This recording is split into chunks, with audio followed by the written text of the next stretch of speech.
That's Marco D'Amico. You can follow him at RG Media and read all the latest around the offseason, around not just the National Hockey League too, right?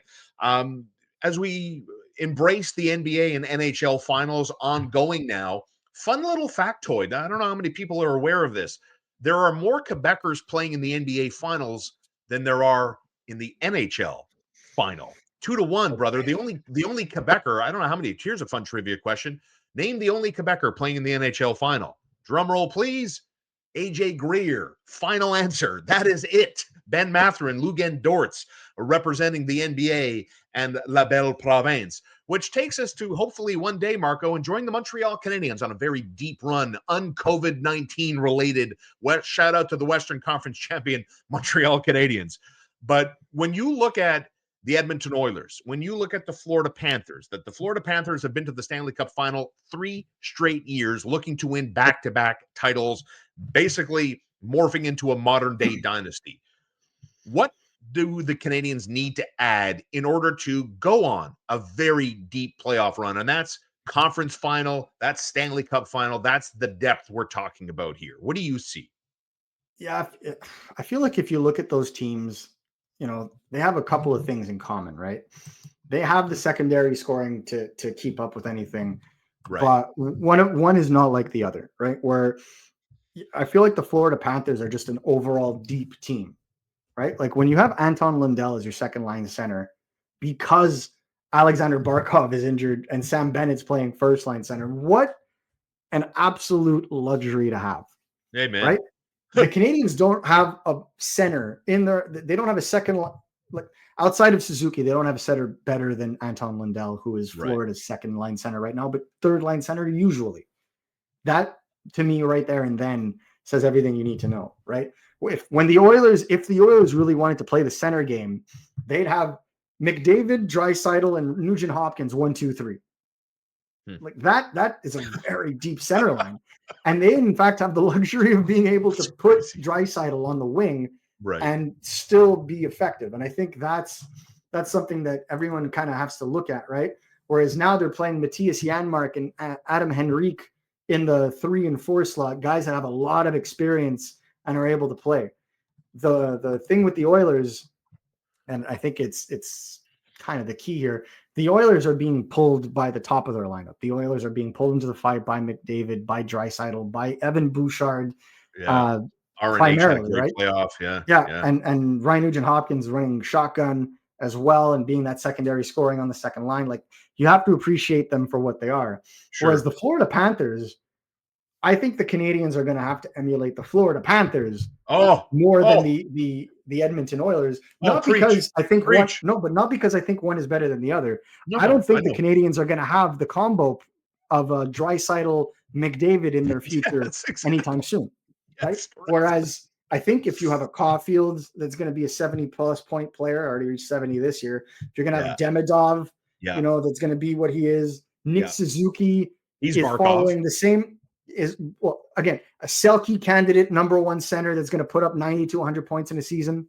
Always remember what Paul Maurice said when he laid out the groundwork of the personality of the Panthers, when he said the personality reflects Sasha Barkov.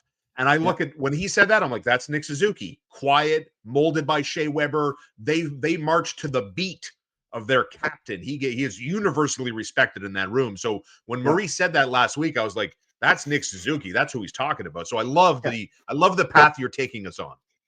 And that I think, the Canadiens were the way that they're built right now. Like, I feel like their defense is better set up right now than Florida's was at the time. I think Florida made some really key acquisitions. Like, they already had Ekblad, yes. But picking up Forsling on waivers, like, oh my goodness. Oh, wow. And then the trade for Montour, right? So, like, you're starting to see how they kind of built that up, but they built it through exceptional depth and a strong system and good coaching. But the beauty is they have the elite pieces already in place, right? And then you can just insert player as will. So last year you had Oliver Ekman-Larsson, who was a plug-and-play player into their top 4 that played so well that he earned himself a nice extension, or actually a nice new contract with the Toronto Maple Leafs. Well, what do? They go about and they try to bring in somebody that can do that and better. And you have a guy like Mikkola, who's really elevated his game to being a Yeah. can't miss top 4 defenseman.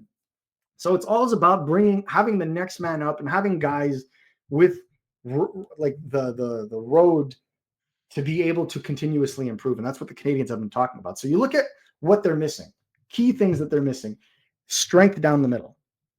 Absolute weakness for the Montreal Canadiens right now is strength down the middle. I feel like that's one of the reasons why they lost to the Washington Capitals. Their centers, outside of the matchup, because Martin St. Louis likes to play his best line versus the other team's best line.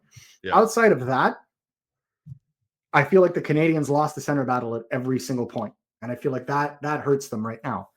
The other thing to look into is true 5-on-5 secondary scoring. If you look at the Florida Panthers, right? If you look at their lines right now, and you look at the wingers that they have, Tkachuk, Verhaeghe, going to get a guy like Marchand to help out, it's so evident that they're able to go up and down the lineup. But like we talked about before, they not only have that, they have the luxury to put a guy like Maki Samaskevich on the side. And they have Evan Rodriguez playing on the top because he brings that extra value. You have Sam Reinhart, who scored 57 goals last year. That is a deep top 6. Now Sasha Barkov's back. It's even more chaotic because then your third line is Eetu Luostarinen and Brad Marchand. That's an elite third line. And then AJ Greer, Thomas Nosek, and Jonah Gadjevich on your fourth. That's a considerable amount of overall depth. Their third line could go with any team's first line because of the quality that they have there. And they have in these playoffs. Like those three have been excellent.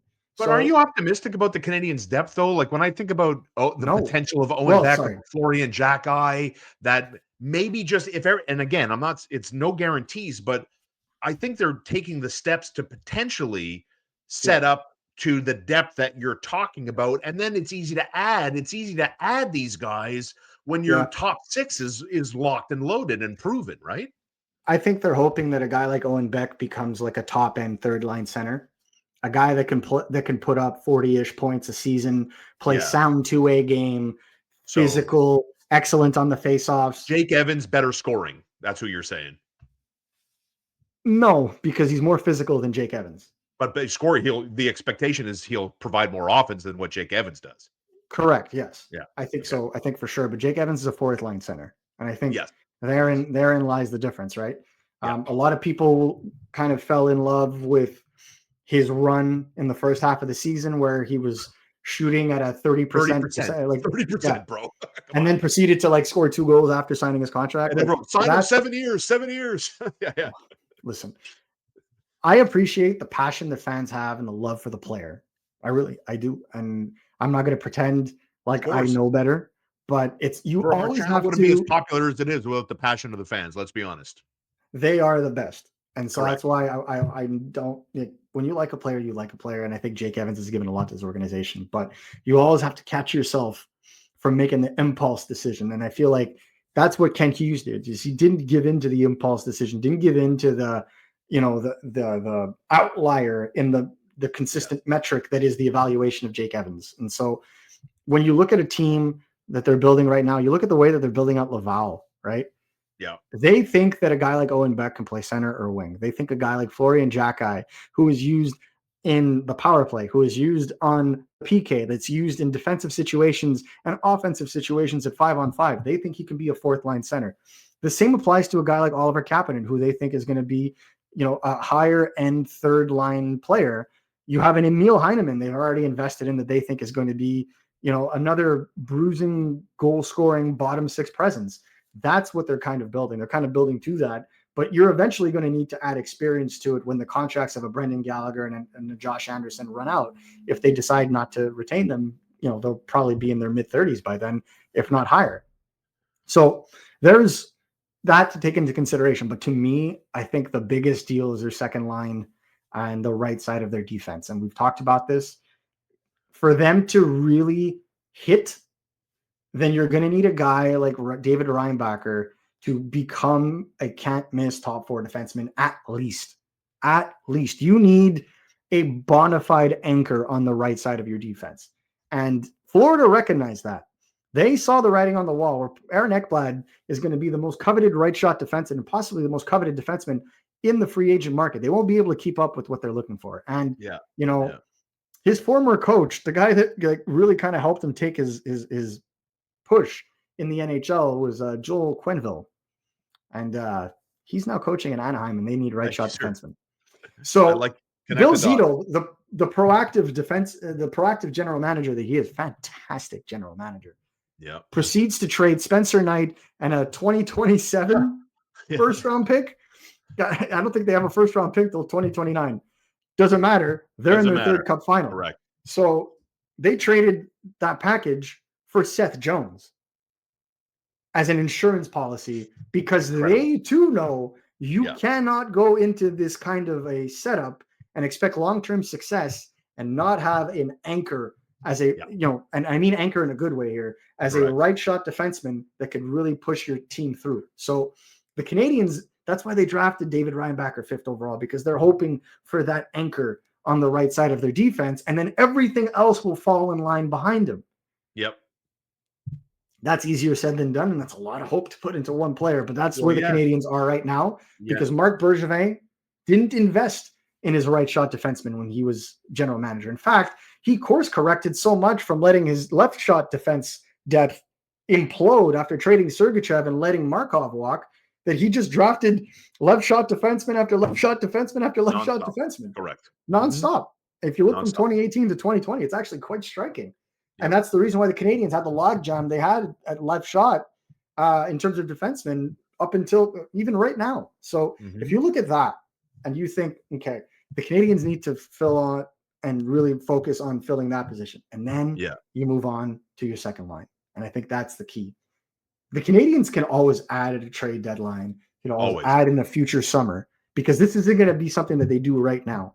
But the Canadiens need, at worst, a complementary 60-plus point player at center, at least, if they're going to be able to keep up.